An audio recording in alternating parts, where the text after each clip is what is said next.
ঠিক হতো আমাদের এই ব্যক্তি সব কপাল ঠেংটা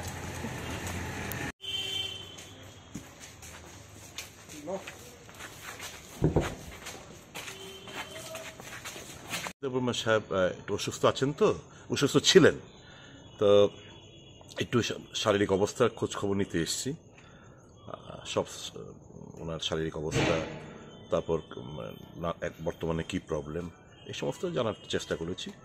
এখন উনি ভালোই আছেন মোটামুটি, আগের থেকে অনেক অনেক ফার বেটার। তো ওনার দীর্ঘায়ু কামনা করেছি এবং গুড হেলথ উইশ করেছি। এখন বর্তমানে উনি সুস্থ আছেন? সুস্থ আছেন। আর অবশ্যই যখন আমরা আসি, যেহেতু আমরা পলিটিক্যাল লিডার, রাজনৈতিক আলোচনা তো হয়। স্যার, একটা বিষয় জানার ছিল যে আপনি যেহেতু আসলেন ভালো কথা, আরেকটা বিষয় হচ্ছে যে দুদিন আগে আপনার উপর একটা প্রাণঘাতী হামলা। এক্ষুনি তো আমি এ ব্যাপারে কিছু বলতে চাই না। আজকে আমার জাস্ট এখানে আসা, ওনাকে দেখে যাওয়া। স্যার, রাজনৈতিক আলোচনা নিয়ে কিছু হয়েছে?